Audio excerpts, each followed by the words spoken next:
Welcome to episode 2 of Choreographer's Commentary. I'm Allison Elizabeth Burns, and this is a little experimental piece that we're doing here to lend the choreographic lens to a viewer. I'm going to be speaking with the choreographer about their work while we watch their work. So in the first episode, as my pilot episode, I did this with my own work. And this time I'm very happy to actually have a guest with me, Elizabeth Emond-Stevenson. Thank you for being here and trying this with me.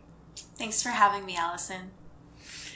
Super. So what we're going to be doing today is watching a piece that Elizabeth choreographed called Where the Wings Grow. We're going to be watching an iteration that was filmed in December of 2019, pre-pandemic. And it was filmed for the stage, like it's an archival work, so it's not a dance video per se. So just to keep that in mind as we're looking at it. And the idea is that we're just going to be speaking over the video the whole time. We're going to be talking about the process that Elizabeth and her creators went through to put it together, and her collaborators. We're going to be talking about the previous iteration of this work and the current iteration and the differences between them, and about the images and what we see on stage, and really giving you, the audience, a perspective behind the scenes. You know, it's the director's commentary, it's the director's cut, it's talking to the person who created it about what we're watching, so you can have that perspective when you're watching it. Of course, you're very welcome to engage with the work on your own and have your own perspective. We as artists are always very, very welcome. We welcome that. So there will be a link available in the description of this video where you can just catch the original and you can watch it without us chattering on top. But before we get to that, I just wanted to introduce Elizabeth a little bit more, ask her to. If you listen to my Dirty Feet episode, Dance in a Pandemic, you will have met her already when we discussed kind of the changes that have gone on in her career because of the global pandemic in 2020. But for now, Elizabeth, please tell us a little bit more about who you are, and in particular as it comes to being a choreographer and the body and mind behind Take Up Space. Sure. Thanks, Allison.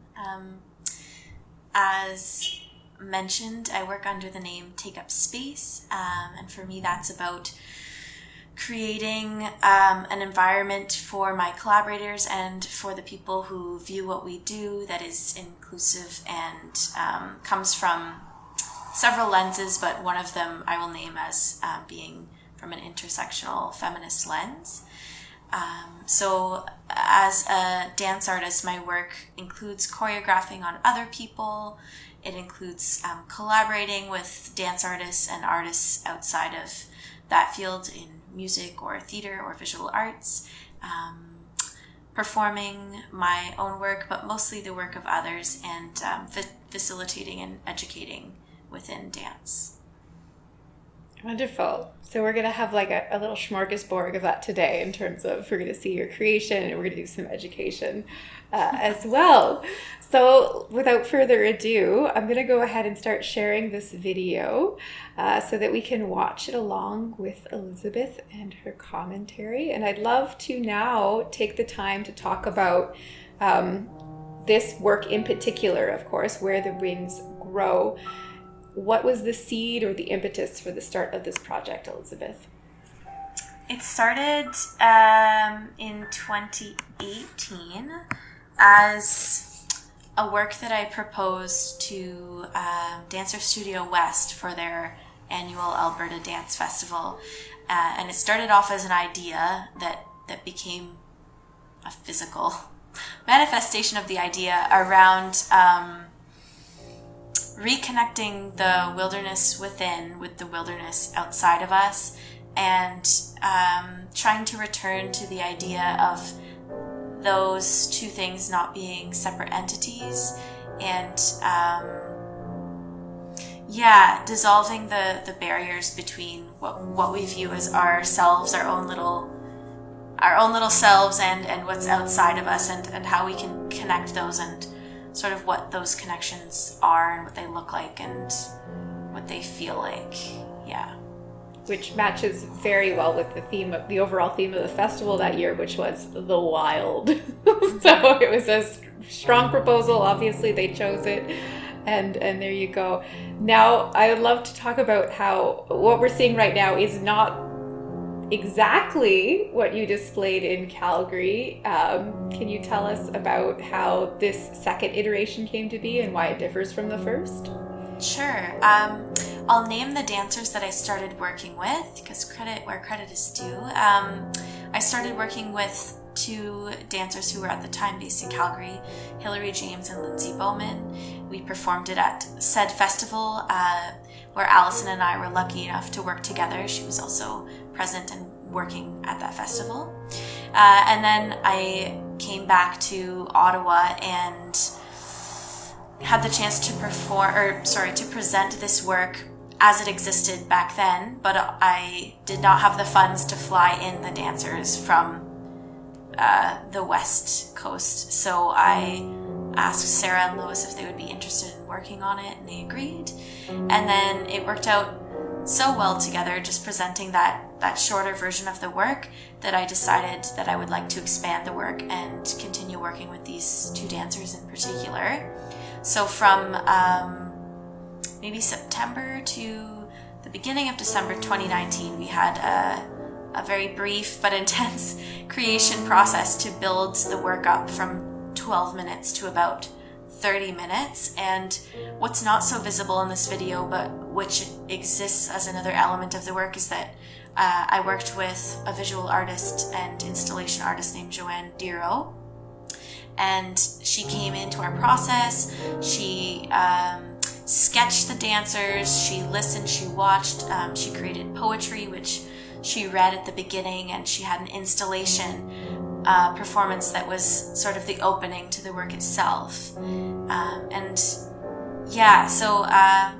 a long, not that drawn out of a process, but it took its time to build, and I'm glad that we took that time to get to where we are here in the video. This was presented at Academic Hall at the University of Ottawa, which is a really nice space. Yeah. And you can see in the frame every once in a while, when the videographer pulls out all the way, you can see kind of a gauze on the front of the stage, which is from Joanne's installation at the top of the show. Yes. Mm-hmm. That's right. It was hanging from the ceiling. It was beautiful. All right. So we've spoken briefly about what's different between the iterations. Oh, there it is. There's their gauze. There's the gauze. Can we talk about what's the same? Because as you mentioned, I was also there in Calgary. I had the opportunity to see both that work and this work here. So there's an integrity that held over through the cast change.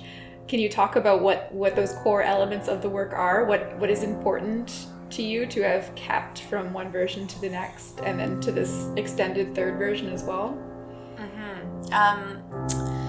There are some very specific motifs that either belong to one dancer in particular, or to both as like a shared,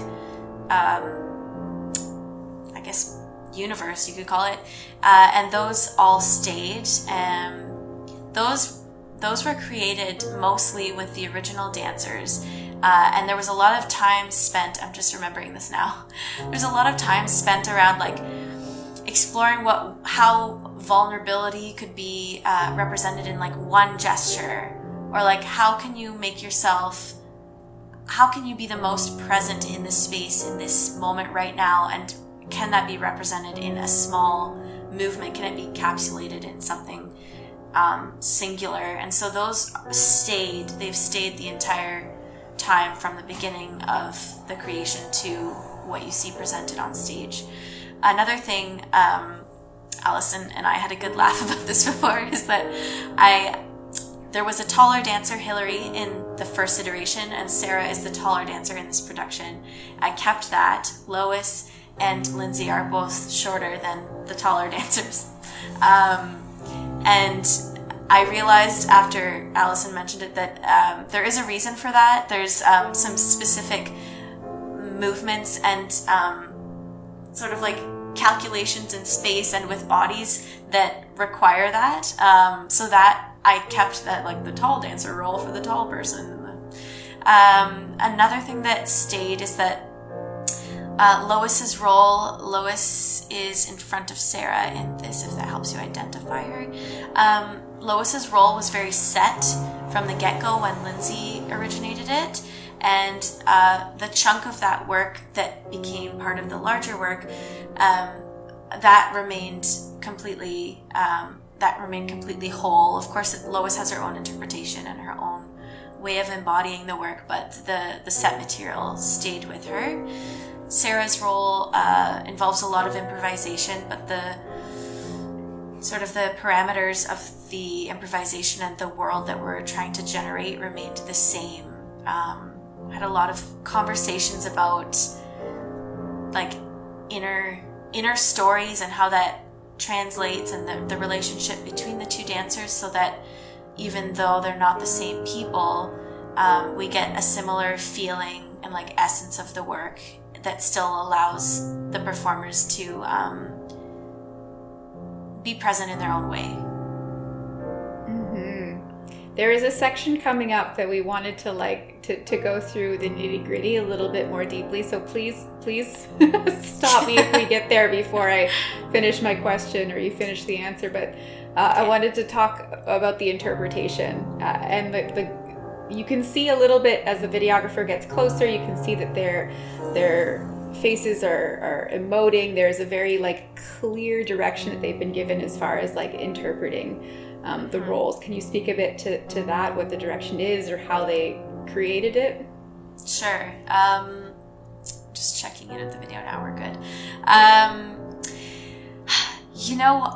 I got a lot of questions from the interpreters about that. Like, what are we looking at? What is our gaze saying? Like, what is it? What does it mean? And it was mostly only through doing it. Oh, I think this is the section, hey? Yeah. So tell us what's exciting about this section for you.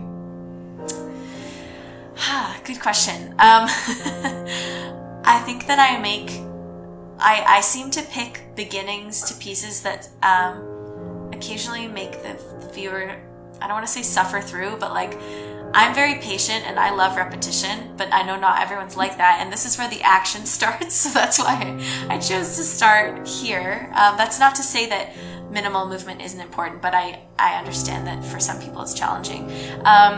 This is sort of when Lois breaks away and we can start to see them as separate people or as two elements of something that is the same or maybe different. Or just to speak to that, I'm seeing, like, Lois is coming closer to the ground and she has this motif of her hands together that's kind of more clearly defining her character right now. Yes, yeah. We talked about how perhaps they both had a shared knowledge of, like, the inside is the outside, but it got lost, and so they're trying to reconnect with it, but they're in different places in their journey with that reconnection, and that's sort of why they've got different things going on here in the movement. Like, I'll just share that we were sort of envisioning, like, Sarah as the one who somehow retains that connection a bit more than Lois, and Lois is questioning, so she's sort of like kind of like studying, mirroring, trying to this hand gesture too, it's like a sonar or radar, like trying to locate something or someone. So Lois is questioning, searching, Sarah's maybe not completely settled into the idea that the inside is the outside, but she's perhaps closer to that idea than Lois, so there's a sort of push-pull gathering of information from the other person and from the environment going on here. You can see their focus difference as well, right? Sarah is very much out into the space and kind of looking beyond the walls, beyond the audience, and Lois is looking at Sarah. Mm-hmm. Yeah, that's a good way to name it. Yeah. And here they sort of you could say they fall into like a rut or a groove at this moment when they're running back and forth, and there's sort of perhaps like a barrier that they're hitting. The things don't come to me with words, but since I've seen it so many times, I can like put words onto it. And here it's like Sarah's trying to understand what this like shaking gesture is. So she's like taking it from Lois, and they're trying to move forward with it, I guess. And it's repeating, which is very satisfying to me. But yeah, I think watching it, there's lots of small, it's a very minimal piece, but it does also use a lot of space on the stage, which I think it was helpful to me in helping it go somewhere, but I think it might be helpful to the performers and to the people watching it. So there's like a difference between the minimal gestures, but also we're traveling, we're going somewhere, we're creating sort of visual patterns like this one here. That was like that pattern, actually a lot of the patterns have like sounds, like backing up is like a dun dun dun, and then the arms are like a dun dun, and yeah. And this is a beautiful moment where the height difference really shone, where you saw Lois just sneak under Sarah's arm. Yeah. The other thing about using the space on the stage is, imagine if we're in the audience, it's a much different experience than we're having right now on screen, because your head is moving with the dancers, right? You're exploring the space with your eyes. And as a choreographer, where the performers are on space is drawing the eye around the room.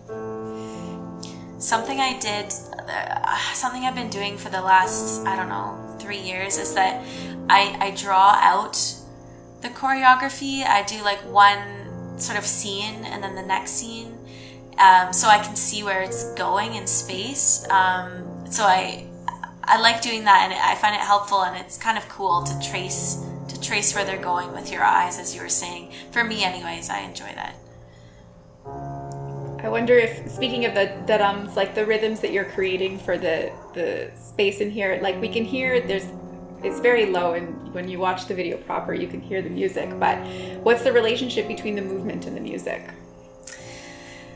I set out to make this piece so fully integrated with the music. At the time I was studying at Decidedly Jazz, and I already had a passion for that, but it really ignited it.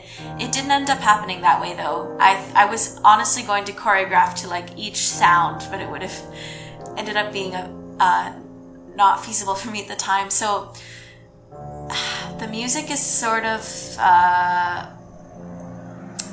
it's definitely a part of the universe. I was hoping to take the feeling of the music and the tones of the music and have those embodied in the movement, and it also works as sort of something to bounce off of, because it's almost monotonous, and it continues and continues and it continues, and it's incessant, but not in a changing way, so that we could use that to sort of play off of in some ways. I think that's why I was able to, use some rhythm changes in the movement, because the movement sometimes is like either like this running, like, just like active dun dun dun dun, or like floaty immersive reaching, but then there's some very sharp percussive movements, and I think that would have maybe clashed with the music if I had made a different music choice. There's a moment coming. Oh, go ahead. No, please. There's a moment coming up here that I did not plan initially, but I really like it. When I think I might have missed it. Let me see. There's a moment when, I missed it. That's okay. A moment when Lois starts moving, but she can't see Sarah, and Sarah starts moving exactly at the same time, and I like that moment. This moment I really like. Thank you. The music bottoms out kind of here a little bit, and it's sort of a segue into the next part. Lois is sort of like she's completely lost it, kind of, that connection at this point in my mind, that connection with that her inside is the outside, and Sarah's sort of like searching for signs of life for that connection here.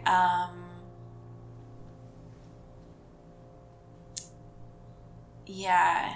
There's such a contrast in this moment from everything that's come before it that makes it so very precious. Thanks. Yeah, it's different. It's different for sure. I almost questioned at one point putting it in, but I really liked it, so it went in. It also, like, this is not a interpretation. This has nothing, well, it serves as a transition into the next part for sure. Like, it's this sort of middle ground kind of for me. Something that came up in your earlier explanation that I didn't outline quite as clearly as is the idea of seeking connection. And I feel like when we've discussed this piece in the past, when finding connection became a major theme of it, it made the piece make a lot of sense to me. Yeah.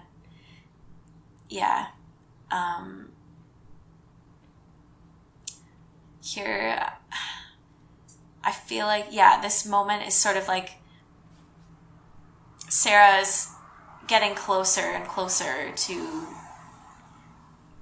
reestablishing that the inside is the outside, and Lois is like not seeing it, and like, I'm not sure why, even though I put that in there, I'm not sure why she pushes Sarah's arms down, but it felt right. For you, does the second half of the work have a different plot or a different trajectory than the first half that we've just seen?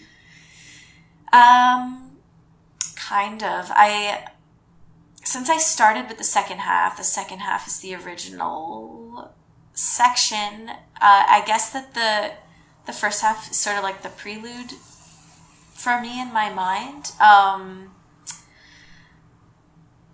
Sort of like, we show at the very, very beginning of the piece that there was a connection because the dancers are entangled within each other, and we just show it for a moment so that it exists as like this was a state that they knew and that they lived in, and then we have them break apart, and then the second half is them trying to refine that universe collectively, I guess you could say.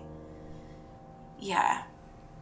Sort of worked backwards once I went back into creation to expand the piece. Perhaps we can return to that question about presence and intention. And I know you had something to say about what the performers themselves bring to it and kind of the latitude you give them to feel and think and perform. Yes, Lois and Sarah are amazing artists, and I really value their input, like both when we talk about things, but also just like what they bring to the work through their own interpretation and ways of embodying the work. So some of this is instinct on their part and some of it is instinct on my part, but another chunk of it was definitely discussing what the gaze means. And Sarah, like, this is on purpose. She kind of has this in real life, but definitely in this piece, there's a certain calm about her. There's like a kind of energy in this piece, which is like sustaining, I think, because she's sort of the thread that holds on to the connection that's almost lost in my mind. And Lois is very focused on Sarah. And I think part of that also came about because their relationship wasn't clear. And it was a way of clarifying their relationship and their roles, that like Lois is more searching and Sarah somehow has one foot grounded in the idea of like the wilderness being inside and outside. And I think Lois is more unsettled, and so she's got a kind of drive to discover something, which is probably why her focus is more direct. though there are specific moments that we definitely chose where Sarah looks at Lois, because she kind of, at this point, she's kind of avoiding Lois's gaze. She's just panning out. But she does acknowledge Lois, and I'm like, there she briefly does. And think again, the height difference is important, so we can continue to see Sarah's gaze. Yes, that's true. Yeah. And I think maybe Lois is a reminder maybe of disconnection because Lois lost it. I'm not entirely sure.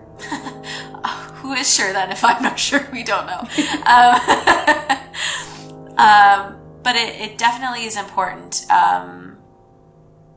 to the work, and specifically like to their connection, which is the work. Yeah.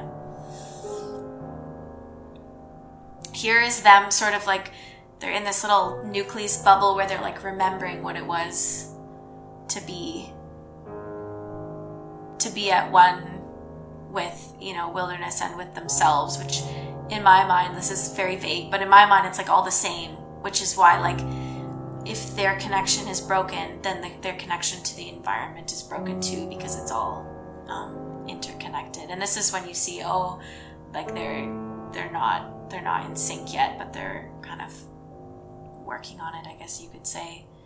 They're trying to get there. This is one of the percussive moments coming up here. Like that was like a ding, ding. That was the sound that we said to ourselves.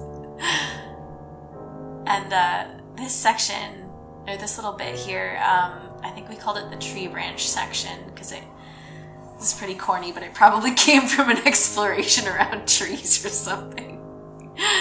And there's like, I can feel it in my body when I watch them, but they're like, we talked about like hitting a barrier. That's how they get that like bounce back in their arms to get that sort of, that energy. Yeah. And that had a name too that I'm not remembering. This happens throughout the entire piece, this traveling forward with the arms opening and running back and closing the arms like a little box or something. Yeah.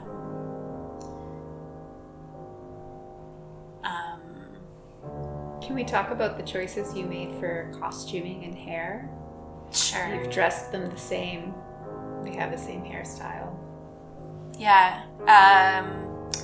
If I had had the funds to work with a costume designer, I still would have stuck with like a very neutral, I don't like that word, but like a earth tony palette.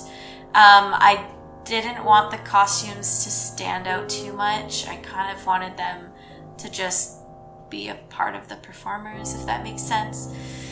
And yeah, I did choose, like, I knew I wanted them to look the same. I think just so that the way that they were moving was what differentiated them most.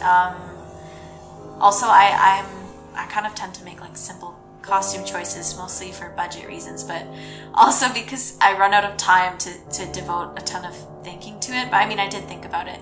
And their hair, yeah.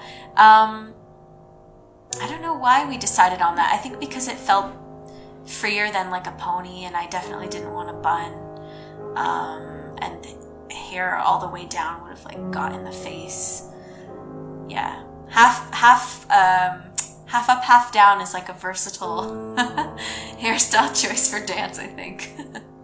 Yes, I can confirm that. Yeah. If you want the hair flowing, you want the hairography, but you don't want to be eating your hair the whole time, this is a good solution. Yeah. And again, it's definitely in this original later half of the work where we were talking about that height difference, like with the proximity and the unison becoming really effective. Yeah. Yeah, I see it now. Like, oh yeah, there it is. Yeah, this was like, this movement here is just like so simple, but like for me, I'm biased, but I'm like, I do find it satisfying, and like it to me, it communicates well, like because it's so simple and they're so in unison, like we get to see that connection starting to come back together. And here's Lois just slips in under there. This part was challenging for the interpreters because of both times, not just this time, but the original cast too. Like, I don't mean, obviously they're gifted performers. It's not for lack of ability, just the height difference when you're connected like that with your arms can make it hard to get the steps in sync if you're traveling the same distance. Fun fact. And here they really acknowledge each other with their gaze. This is oh, sorry, go Allison. I was just going to say there's a real satisfaction to the unison when it comes into play after so much misconnection, right? Whether or not connection is the word you're using as an audience member witnessing it, I think this satisfaction is felt of like a resolution when they are working together. I had this for them connected and walking. I had these images of like stallions galloping, and that's what ended up coming out of that. We tried galloping, it didn't work very well, but that worked well. So this is Sarah's this is sort of the universe she thrives in here. She's like, I mean, like her character, but maybe her too. This sort of land of improvisation. I wasn't giving a ton of detail at the beginning, but it helped us in the end because then Sarah and I could both input on it, so that it kind of became her own. It wasn't just sort of copying from the last performer's way of doing things here. So this whole section for Sarah is improvised? Yeah, and there are certain choices that she's continued to make, and like the hands were, I don't want to say a set thing, but like this the splayed fingers and the open palm are like part of the structure of that improvisation, and a certain way of traveling through the space,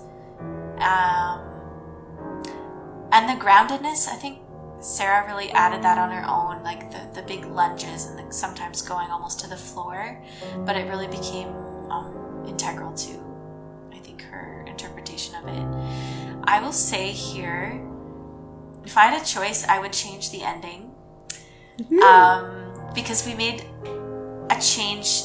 We did make a change to the ending together, but I like the original ending, so if I ever do this piece again, I'm going back to the original ending. Which was like here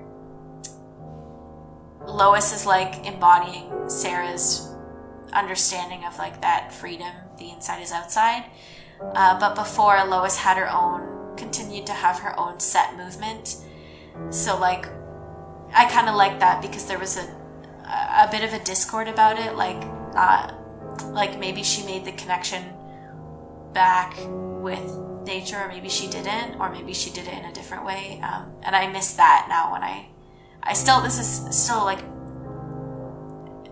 I'm still happy with this, but if I have the chance to do it again, I will definitely return to the old ending.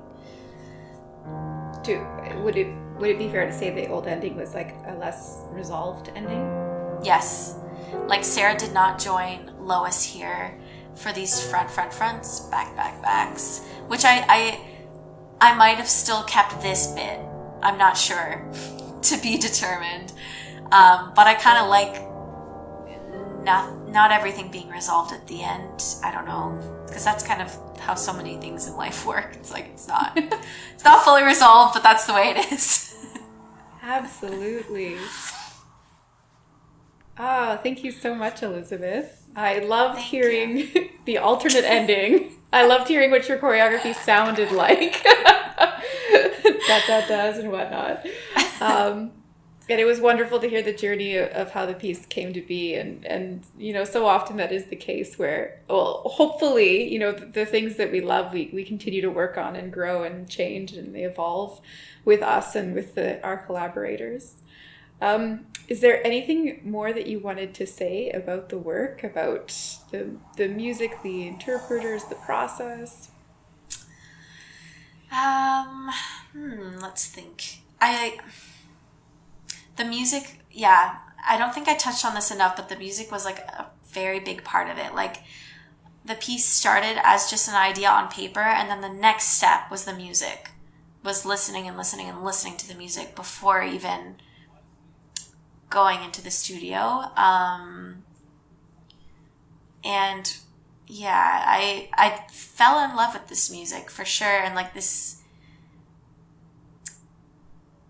just like I think that's where the kind of minimalist movement came from as well, as from the music and the way the music was expressing one idea in like maybe a million different ways, but you have to listen really carefully because they all sound so similar. Like I kind of like that about it. Maybe I will name too that this piece had 3 different outside eyes.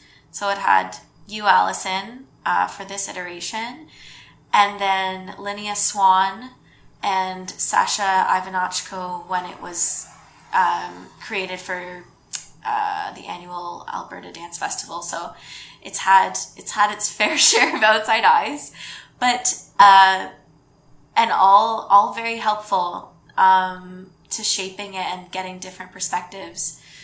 I also did a showing of the new portion of the work with mostly dance people, because that's who shows up often. Mostly dance people showed up, but there were some non-dance people, and there was like a theater person and like a couple of visual artists there. And I would say that like sharing the work was also really helpful before presenting it in a more formal way, like getting to hear what people saw or didn't see, what sustained them, what didn't. Like that was really helpful to me, and part of for sure something I should name as part of the process. Wonderful. So once again, if you want to watch that piece without us chatting, now you can go back and watch it with fresh eyes and a full brain. The link will be available in this video description. And please do. And you can also subscribe to Elizabeth's Take Up Space Vimeo channel. Where else would you like them to find you, Elizabeth? The internet, no.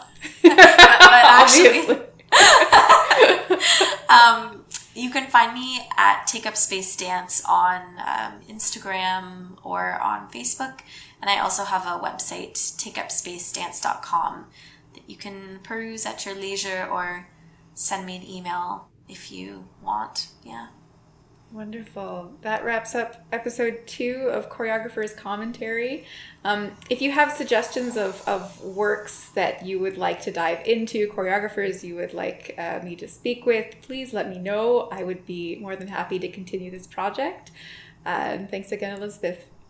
Thank you, Allison.